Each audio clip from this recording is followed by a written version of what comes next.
Sometimes, otherworldly beings find interesting ways to try and contact you. They might use a Ouija board, or maybe come to you in a dream, or sometimes they speak to another person. They each have their own style and preference that's particular to them. The one who contacted Jack spoke to him through his computer, I guess you could say. The communication was through on-screen text. The first time it happened, Jack had been sitting at his computer playing solitaire. The blinking red light from the router indicated that his internet connection was going down. This was at least a weekly occurrence, and Jack was getting used to this spotty internet service. As he moved his cards, the game faded into a solid black screen, and the red text appeared. Hi, Jack. I need a favor from you. You're a very special person, and I know you'll help me. I can't ask this of just anyone. I really need your help. Jack paused for a second. The router light was still blinking red. Is this some sort of joke? He couldn't help but wonder. Several minutes later, the message continued. Yes, Jack. I know this is weird for you, but I don't want to worry you. This is just a small, easy favor I need. I'll make sure you're rewarded. Now nearly in a panic, Jack reached around and pulled the internet cable completely from the wall. Still here, Jack? I don't want to waste any more of your time, so I'll get right to what I need. Tomorrow, when you go to work, I need you to move the large potted plant that's next to the elevator on the ground floor. All you have to do is pull it out 3 inches from the wall. If you do it at 8:17 a.m., nobody else will be in the area. Jack sat there, refusing to respond, still trying to figure out what was happening. The writing continued. Look, Jack, I'm asking you because I know you'll do it. You won't let me down. You're special. We'll talk tomorrow. Jack pulled the power cord from the wall, and the computer went blank. Did that really just happen? He thought. Still shaking from the experience, he took a warm shower and got ready for bed, convincing himself that he'd either had some crazy dream or this was just some elaborate joke. But who would play that kind of joke on him? He didn't really have friends or enemies. He woke up the next morning feeling refreshed. Work would start at 8:30 a.m. and Jack was never late. He pulled into the parking lot at 8:10 a.m. Normally he would just go right in, but the message had told him to move the plant at 8:17 a.m. Was he really going to do it? Overnight, Jack's fear had turned into curiosity. Let's say he moved the plant. He wouldn't be doing anything wrong or illegal, right? In Jack's mind, the most reasonable course of action was to move the plant. He'd do it. Nothing would happen, and he'd be able to put this whole crazy matter behind him. 1 minute before 8:17, Jack left his car and walked towards the building. He entered the foyer at the exact time he was supposed to. The message was right. There was no one else around. Odd, Jack thought. The building was normally busy this time of morning, but this temporary lull had been accurately predicted. Fine, let's see what happens, Jack muttered to himself. He walked up to the large potted plant placed firmly between the 2 elevators in the lobby of the 10-story building. The plant looked like it was fake, a decoration people passed every day without really noticing. It was heavier than Jack realized. He put some might into his effort and pulled the plant out 3 inches to his best estimate. He stood back and looked at the plant, and then looked around the lobby. People were coming in behind him now. The lobby was starting to fill up again. Nobody seemed to notice the plant in a slightly different location. Nothing seemed different at all. Jack skipped the next elevator and waited. Waited for something. But nothing happened. Finally, Jack entered the elevator and made it to his 7th floor cubicle, on time, like always. If you ever asked Jack's coworkers to describe him, you'd hear words like polite, quiet, respectful, and competent. And while those words were all accurate, they gave little indication of the truth. The truth that Jack really didn't like most people. Now, that's not to say that he disliked them, just that he had very little interest in getting to know them or being their friend. Save for one. Allie, the girl who sat 2 cubicles down, was the only person he wanted to know more about. With her big smile, blonde hair, and beautiful figure, Jack was just interested in learning all about her. Despite his lack of success with women in the past, he was actually doing a fair job of getting to know her. Every morning as he passed her cubicle, he'd stop for a chat. The chats were 1 minute at first, then 2 minutes, then several minutes. Jack was surprised that she actually seemed to like him. On this particular morning, their daily conversations lasted only a couple of minutes. As they exchanged their morning greetings and talked about Allie's wild night out, the elevator doors opened behind them. Out hobbled James Bentley, the boss of both Jack and Allie. James's loud complaining could be heard throughout the office. "Ugh, my damn foot!" "What happened, James?" came the mumbled queries. "It's that damn plant they have in the lobby. I ran right into it, twisted my ankle." "James, you can barely walk. You need to go to the hospital," came Allie's concerned reply. "Can't do it now. Have a meeting all day. Too important to cancel. I'll just have to tough it out." Jack, feeling stunned, left Allie's cubicle mid-conversation and sunk down into his chair. It was his fault. He was sure of it. How could he have been so stupid and careless? Still, no use in worrying about it now. A twisted ankle would heal. Everything would be all right. Upon his return home, Jack went immediately to his computer and turned it on. As soon as the computer booted up, the screen went black and a new message popped up. "How was your day, Jack?" He sat there, staring at the screen, not knowing how to answer. The message on the screen continued. "Actually, I know how your day was, but never let it be said that I'm not polite. You're wondering what's going on. You want to know why James Bentley had to twist his ankle. Well, Jack, this chain of events isn't done playing out. I don't want to tell you too much too soon, but this will all make sense to you in a short order. Just go to work tomorrow, like you normally do. Don't worry about a thing, Jack. You'll be rewarded. You're special. Talk to you tomorrow." Jack sat back in his chair. What was going on? Who was this that was sending him messages? Jack's curiosity was fully engaged, and he was almost a bit excited to see what was going to happen next. The next morning at work started off just as any ordinary day. Jack noticed that the plant had been pushed back fully against the wall, probably by the night cleaning crew. James Bentley showed up shortly after lunch, hobbling into his office on his one good foot. "Man, this foot's killing me," Jack could overhear him say, but apparently James still had a meeting he didn't want to miss. It wasn't until 3 o'clock that Jack saw him again. James, who always seemed to prefer Allie over others, came limping up to her cubicle. "Allie, you're not doing anything right now, are you?" No. Nothing. I can't wait until tomorrow, I guess." "Good. Could you please drive me to see my doctor? Probably should have gone yesterday, but I just couldn't get away. Pain's killing me right now. I don't think I can drive myself. Barely made it here this morning. I don't think that I could even push the gas pedal right now. We could take my car if you want." "Yeah, that's fine, James. I don't have any problem taking you." Turning to Jack, she said her goodbye. "See you tomorrow, Jackie." She put on her coat and slowly followed James as he struggled down the hallway. She gave a half turn and a shrug in Jack's direction, with a little smile as she walked away. Jack felt even lonelier than normal when she was gone. It was 10 minutes later that they all heard the crash. It was preceded by the long horn of an 18-wheeler with screeching brakes. The collision itself was a sickening thud of 2 large metal objects colliding. Even on the 7th floor, it was loud.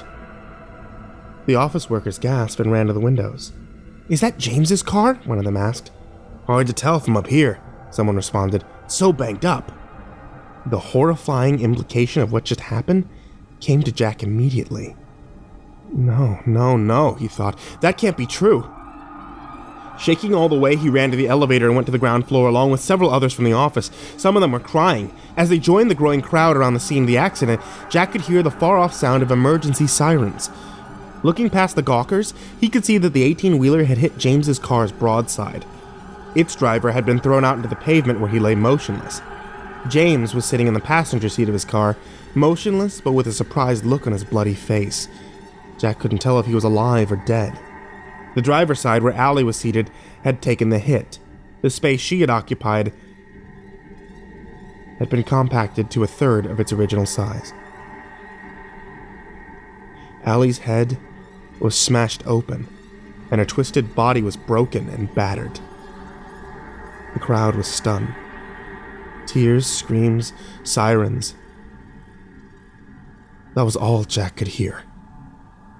Without going back inside the building, Jack ran to his car and drove home, angry and sad. He made the journey home and to his computer. There the machine sat. He wanted to turn it on, but was afraid of what he'd find out. Was he really the one responsible for Allie's death? The whole chain of events started with him. He knew that he was to blame. Jack reached for the power button and then pulled his hand back. Finally, after several minutes, he found the mental strength to turn it on. The screen flickered and then went black, and the familiar text started appearing on the screen. No, Jack. It's not your fault. I know you're blaming yourself, but all people die. Eventually, some just sooner than others. Jack stared at the screen. He resisted the urge to throw the monitor to the ground. After a moment, the writing continued. Jack, I'm going to tell you something. And I really need you to seriously consider everything I'm about to say. You think you were in love with Allie. Truth is, you just wanted to fuck her. And please, excuse my language, but every once in a great while, it's best to be blunt. Jack, she wasn't the one for you.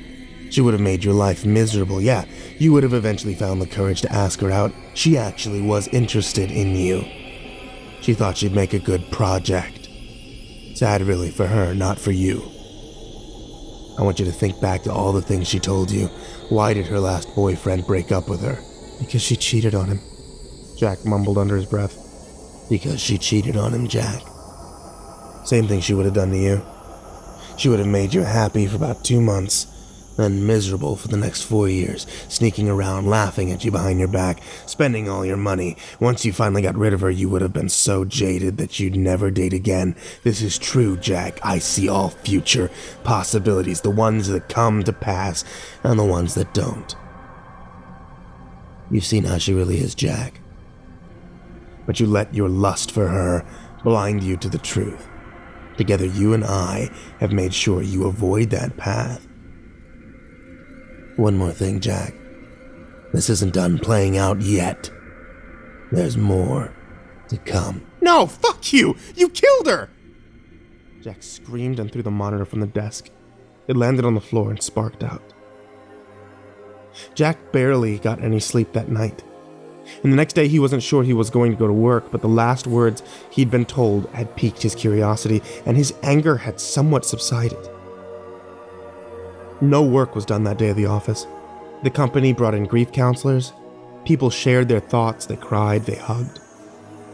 James had actually survived the accident, but was in a coma. The doctors thought he might recover eventually, but nobody was really sure. Late in the afternoon, Jack was approached by Diego Salvara, the head of the division. Diego was blunt and upfront, and he offered James's position to Jack. Technically, it would be a temporary position, but James wouldn't be back anytime soon. Diego promised him that the promotion would be made permanent once enough time had passed. "Let's just keep this low-key for now," Diego told him. "I know it might seem quick, but the Lancaster project James was working on can't be stopped. It's too important to the company. I need someone in charge right now. This can't wait." Stunned, Jack accepted the promotion. He left work with a strange mixture of feelings, not sure how he felt about anything. On his way home, he stopped at the electronics store, bought a new monitor. He made it home and powered up the computer. Once again, the writing came on screen. "Jack, I want to be the first to congratulate you. I'm proud of what you've accomplished. Jack stared at the screen. Jack, I have to ask your forgiveness because I haven't introduced myself yet. I'm called the Seer. Like I told you before, I see what will be, I see what can be. Very powerful gift I have. But you know what, Jack? For all my power, I still can't do anything corporeal. I can predict, I can see, and with enough effort I can even communicate, but I don't have a body. That's something that was taken from me a long, long time ago. That's why I need you, Jack. I'm an artist of sorts, an artist of human manipulation. You'll be my paintbrush and my canvas. I want you to work for me, Jack. It's all very simple. Just perform a simple task for me, from time to time.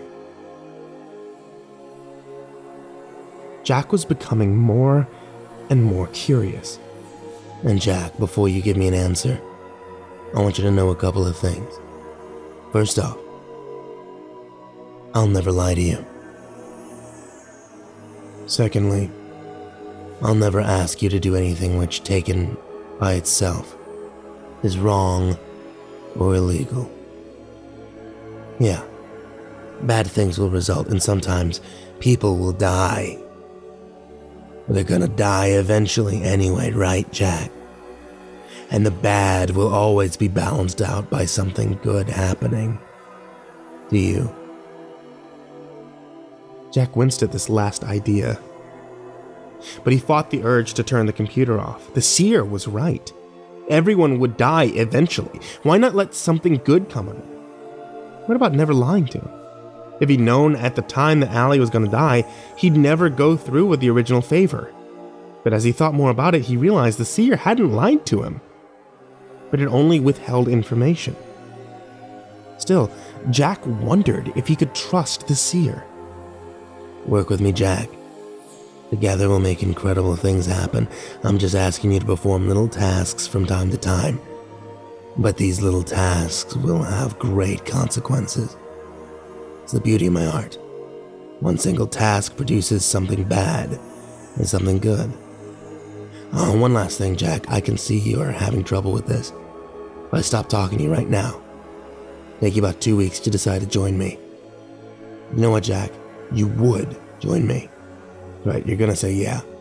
So instead of waiting, why don't you just say yes to me now? Let's just get started, Jack. And when all this is over, you're gonna thank me. I promise. Jack considered what the Seer had just said. His initial feelings of revolt were slowly fading. He paused.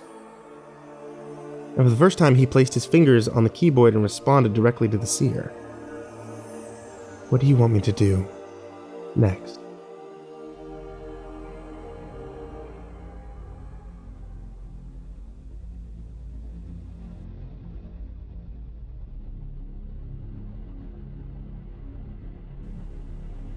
As years passed, Jack did every favor the Seer asked of him, and as the Seer had promised, Jack was rewarded for his actions each time. The rewards often came in unexpected and interesting ways. One of the more memorable experiences for Jack happened about 2 years after he agreed to help the Seer. Jack, I need you to go downtown tomorrow, The Seer requested. Enter Garmin's Liquor at exactly 12:37 p.m. A man will ask you a question.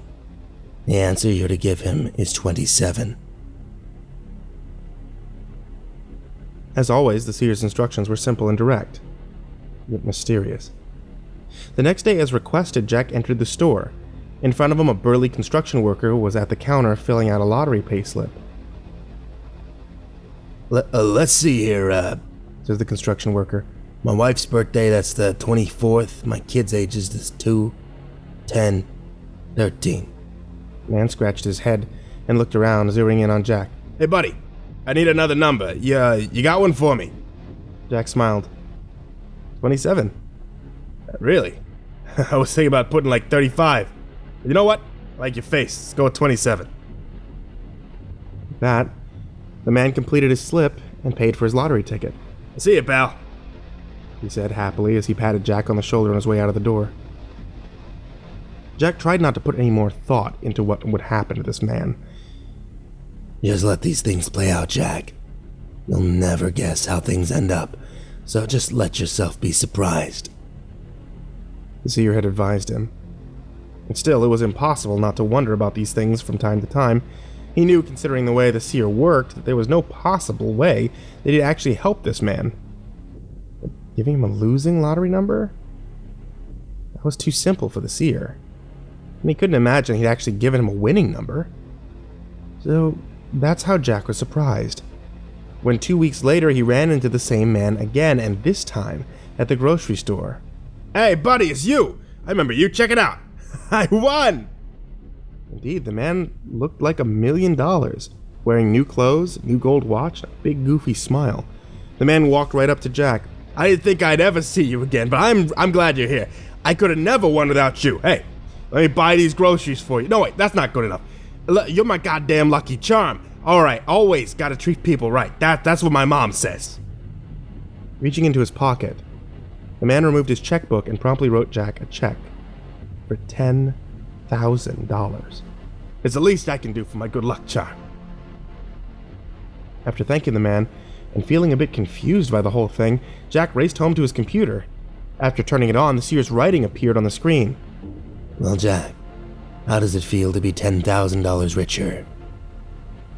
Feels good. I can't help but wonder, we've never helped anyone before.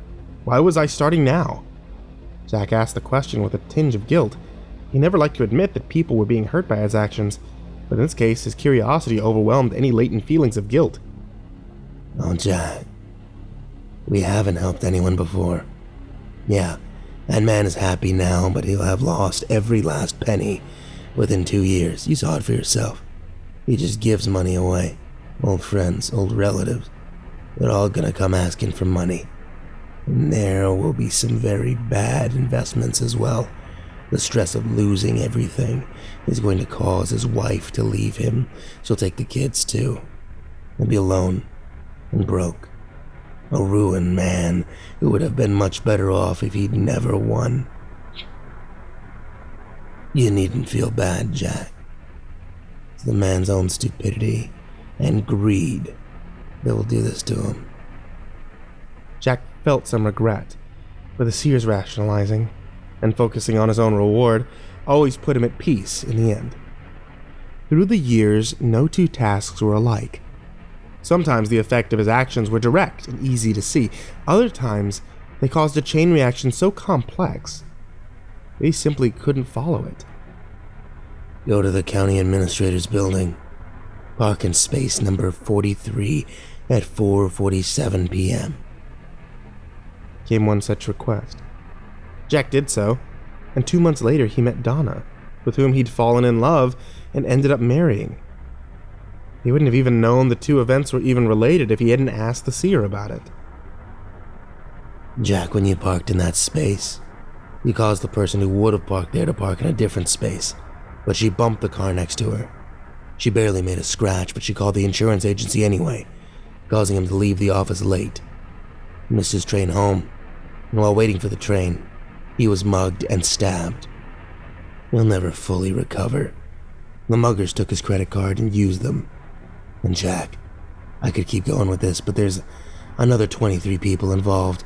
Sometimes these favors are going to be very complicated, but let me just say your actions ultimately caused Donna to be in the exactly right place for you to meet her. Jack's relationship with the seer grew.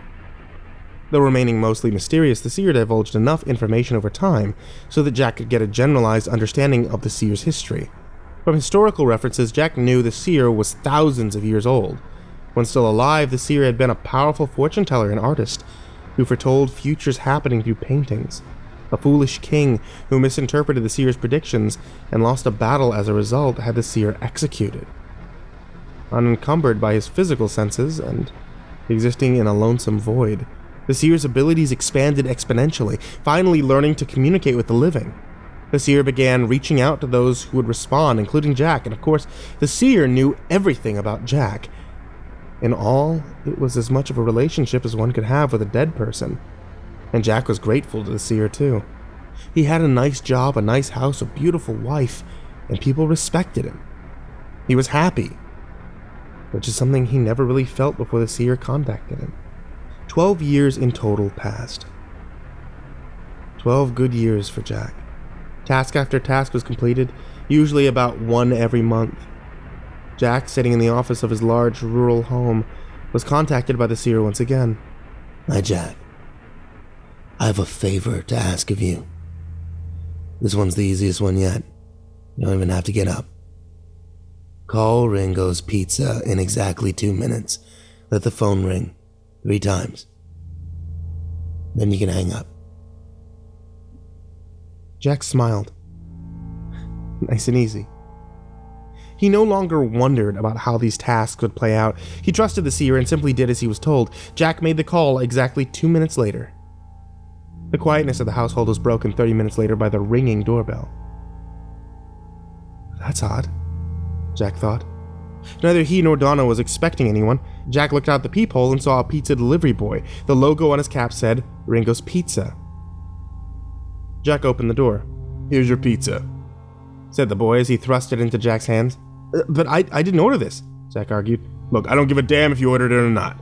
Mr. Ringo told me to bring it here, so it's here. That's what I'm doing." The delivery boy argued as he looked increasingly annoyed and spat in the bushes. Jack looked at the boy in front of him. He looked to be about 17 years old, but the most noticeable thing about him was his size. He was huge, probably about 6.5 feet tall, very muscular. "It's already paid for by credit card. Just take it, because I'm not driving it back." The boy put out his hand for a tip. I don't have any cash on me," Jack told the truth. "Whatever," came the disgusted reply. The boy looked past Jack to the house, then turned and walked slowly to his waiting car, looking over his shoulder as he walked. Jack closed the door and took the pizza to the living room, where Donna was watching TV. After explaining what had happened, he excused himself to go to his office, promising to return shortly. Donna opened the pizza and took a piece. "Come back soon, sweetie. Pizza's got all your favorite toppings on it." Donna giggled as she took a bite. Arriving at his computer, the Seer's words appeared on the screen. "Confused, Jack? Don't be. Your neighbor down the road ordered the pizza. Mr. Ringo told the boy the correct address, but a ringing phone made it difficult for him to hear clearly. Still, give the boy credit. He got the street right at least." "So, my reward is a pizza?" Jack typed, a little confused. "Yes, Jack. The reward is a pizza, and also the chance to spend a little time with your wife. Go down there. Share the pizza. Enjoy it. When you're done, make love to Donna. That's not one of your tasks. That's just some advice I think you should follow. Oh, by the way, your neighbors who ordered the pizza are arguing right now over the silly fact that the pizza didn't arrive. Some of the things people argue over amaze me. They really do. Their fight is going to get very heated, but you don't need to worry about that. Go enjoy your night." Jack followed the Seer's advice, cuddling with Donna as they enjoyed their meal, then made love to her on their big, comfortable living room couch. Donna fell asleep on the couch shortly after 11 p.m. Jack lay there awake. His latest favor just felt odd. Carefully extracting his arm from under Donna, Jack left the living room and headed upstairs. Sitting down at the computer, Jack typed, "Are you there?" "Yes, Jack, I'm always here. I've been waiting for you to come back. That pizza delivery boy, he's quite a specimen, isn't he?" Jack looked quizzically at the screen. The Seer continued. "He's a horrible employee. Was hired only 3 days ago, and already Mr. Ringo wants to fire him. But as a physical specimen, he's strong, fast, very observant. For example, he noticed that you didn't lock the front door after he delivered your pizza." "What?" Jack said aloud as he started to get up. "Sit down, Jack. I need to tell you something important, and locking the door now won't change your situation." Jack slowly took a seat again at the computer, looking behind himself as he did so. "You see, Jack, It's true that I never lied to you.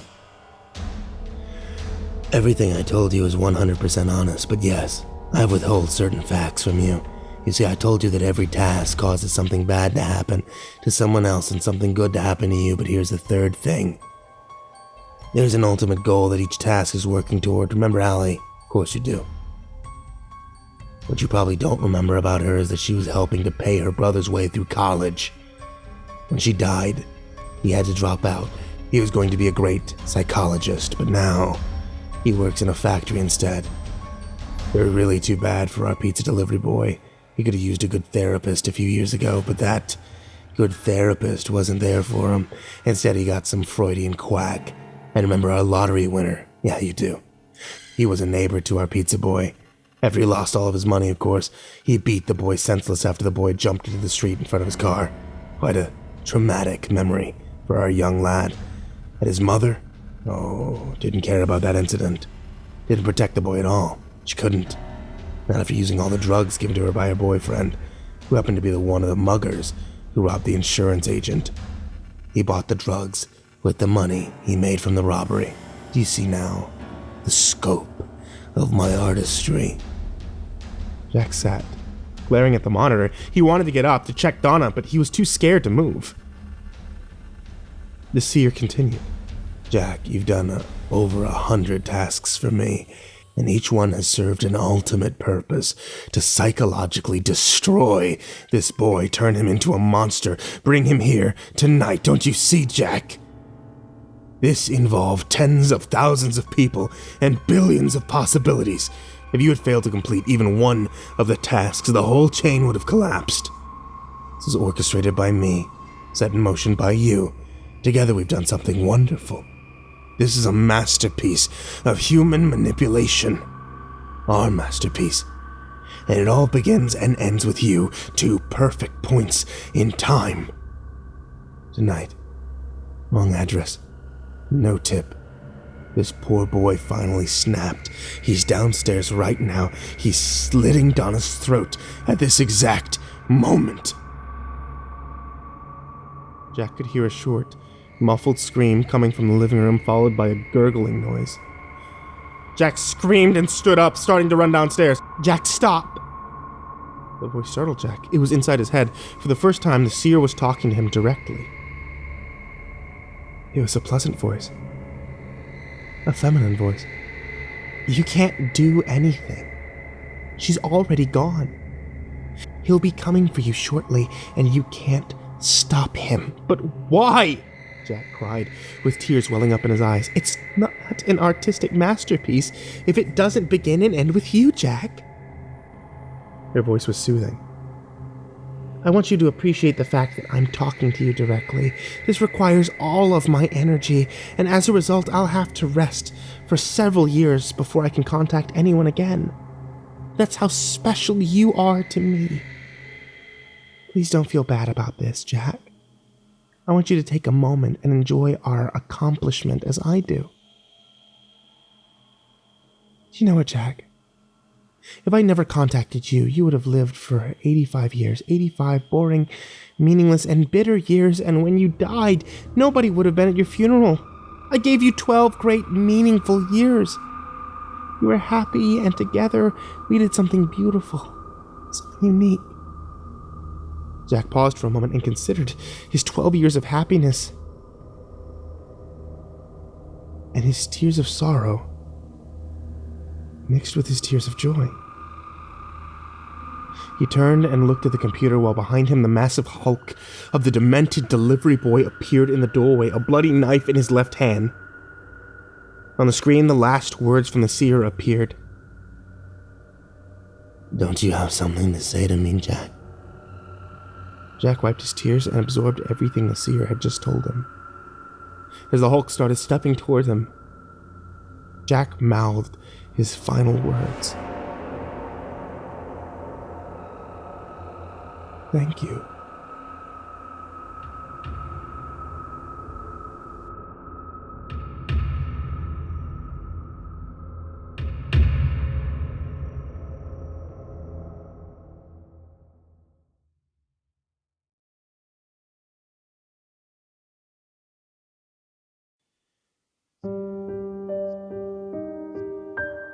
Hey there, kids, and happy October. It's me, Mr. Creepypasta, and I just wanted to tell you a couple things that are happening this October that haven't ever happened before. First off, if you take a look at the channel, you'll notice that I'm currently live. That's right, we started up doing a Halloween horror radio program. That means 24/7 without interruption, you'll be hearing Creepypasta stories, read by yours truly. And as well as a few other guests that we've had on the channel before.